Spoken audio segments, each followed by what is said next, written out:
Je suis en train de terminer, donc c'est la dernière lecture, après ça va partir chez le maquettiste, à l'impression d'un livre qui est passionnant, véritablement, c'est peut-être le livre le plus passionnant que j'ai pu écrire ou traduire, c'est celui d'un prêtre, au début des années 1930, va rencontrer une sorcière qui est particulièrement dangereuse, qui arrive en invoquant donc les ténèbres à tuer des hommes en leur jetant des sorts.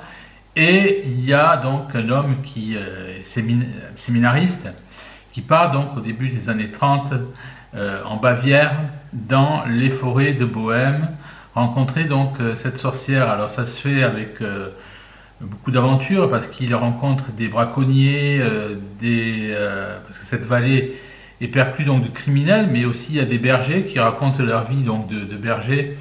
C'est tout à fait fascinant, donc dans les années 1930, et il cherche vraiment cette sorcière que tout le monde fuit. L'histoire est vraiment passionnante. Donc ce livre est quasiment terminé après, je dirais, 6 mois de travail. Je vous montre quand même la photo du prêtre ou du séminariste en question. Alors pour la petite histoire, le prêtre sédévacantiste chez qui je vais à la messe en Bavière a connu ce prêtre-là, et il m'a dit que c'était un très bon prêtre. D'ailleurs le livre en question que je traduis, donc c'est Rencontre avec une sorcière, de l'allemand au français, a été si je puis oser l'expression, un best-seller dans les années 50 dans les familles catholiques en Allemagne, ou en tout cas en Bavière. Alors vous allez découvrir plein de choses dans ce livre, l'histoire est passionnante, véritablement, et ça montre, in fine, parce que c'est pas une simple histoire de sorcière, bien entendu, c'est pas... je ne me suis pas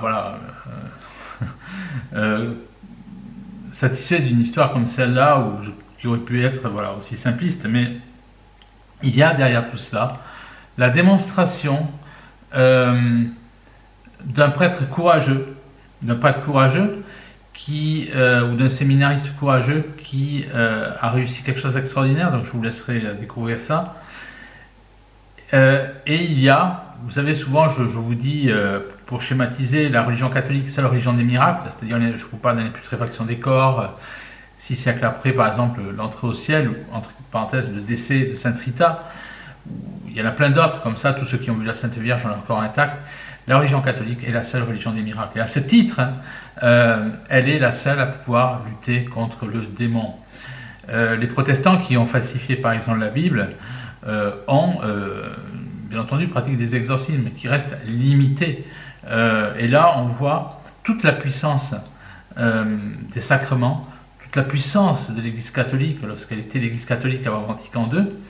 Avant que la franc-maçonnerie entre dans l'Église pour la pervertir, on voit véritablement donc la puissance de l'Église, la puissance d'un prêtre. Ça me rappelle, il faut le rappeler assez souvent, le présenter assez souvent. L'Église catholique a été la seule Église à partir avec des hommes quasiment seuls. C'est le témoignage d'un prêtre, par exemple, qui parle de cela lorsqu'il est allé évangéliser des cannibales dans les années 30, au même moment où cette histoire se déroule, rencontre avec une sorcière. Donc là, on peut faire le parallèle, un prêtre qui était parti quasiment seul, en tout cas il n'y avait pas une armada avec lui, évangéliser des cannibales en Papouasie.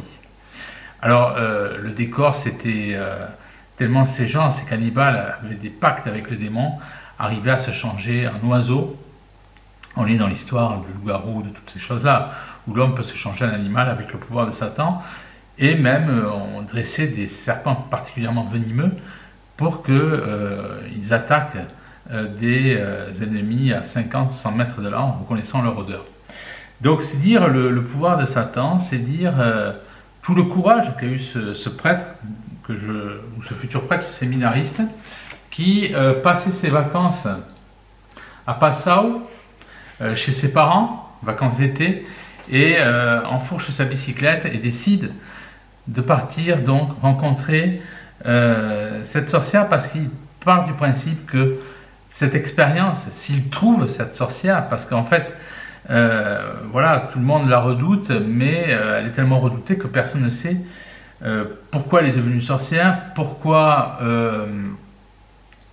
où est-ce qu'elle habite, etc., etc. Et donc lui, ce prêtre qui a existé réellement, qui raconte réellement cette histoire, qui, là aussi je le répète, a été une très grande histoire, qui a été lue dans les grandes familles catholiques de Bavière et d'Allemagne dans les années 50, par ce principe que cette expérience, si elle a lieu, sera d'un grand bénéfice pour sa carrière, si je puis dire, donc, de prêtre. Alors le prêtre en question est décédé dans les années 2010, il avait 90 ans. Donc voilà, c'est en tout cas c'est une histoire haut en couleur avec beaucoup de choses incroyables qui se déroulent. Et ce qu'il faut souligner aussi, c'est la présence permanente dans ce récit de l'ange gardien. C'est-à-dire que ce prêtre, quand il a des craintes, il avance dans une forêt qu'il ne connaît pas, avec des parois abruptes. Enfin bon, voilà, ce sont des reliefs qui sont complètement ceux de la montagne de Bohême. Enfin, voilà, c'est très abrupt et très sauvage. Et donc il a peur d'être perdu à maintes reprises, donc il fait appel à son ange gardien. Alors quelquefois il entend le tintement d'une clochette d'un troupeau de moutons, et il rencontre donc un berger, et à partir de là il apprend différentes choses pour aller donc à la rencontre de cette sorcière. Alors il faut savoir qu'avant, je ne vais pas vous révéler l'histoire, mais avant donc que cette sorcière n'existe, parce qu'il y a une raison pour laquelle elle est devenue une sorcière, cette vallée, qui est appelée par la suite une vallée maudite, a été une vallée de Dieu, c'est-à-dire qu'il y a un homme, bien avant, qui s'est installé sur la frontière entre la Bavière et la Bohême, c'est-à-dire ce qu'on appellerait aujourd'hui entre l'Allemagne, la Bavière ou la Tchéquie, et il instaure donc une communauté catholique où seulement le rite catholique donc est autorisé, le protestantisme donc est interdit, etc. Et voilà, c'est une vallée pieuse où l'abondance existe, parce que ce sont donc des gens qui pratiquent véritablement, qui sont particulièrement croyants. Et après, pour différentes raisons, cette vallée pieuse est complètement, je dirais, prise par le démon. Voilà, en tout cas, pourquoi je vous parle de cette histoire? Parce que c'est une histoire qui est magnifique, magnifique réellement, et qui montre la toute-puissance de Dieu et de l'Église catholique. Il faut bien le comprendre, hein, c'est ce qu'on peut constater de par ces miracles, comme je vous le dis chaque fois. Aucune autre religion que l'Église catholique, n'a converti des cannibales. C'est-à-dire que souvent je pense ce cliché-là, mais qui est complètement exact. Les protestants arrivent une fois que la bataille est finie, mais les protestants, que ce soit les évangélistes ou autres, eux ne convertissent qu'avec des hélicoptères ou avec des dollars. Et la CIA bien souvent qui est derrière. Là c'est complètement différent.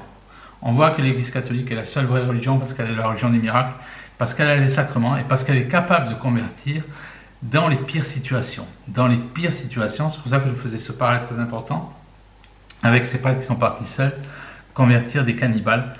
Personne d'autre n'a fait cela, parce que personne d'autre n'a l'Esprit Saint, personne d'autre n'a assez de courage pour entreprendre donc des œuvres de Dieu de cette dimension. En tout cas, ce projet littéraire, pour moi, va au-delà d'un simple livre, parce qu'il est un outil véritablement de conversion. Souvent, je prends cette image en disant, si vous mettez de l'eau bénite sur un pendule, le pendule donc se grippe, ne fonctionne plus. C'est cela dont il est question, c'est-à-dire de bien montrer que la religion catholique a, elle seule, les armes contre le démon.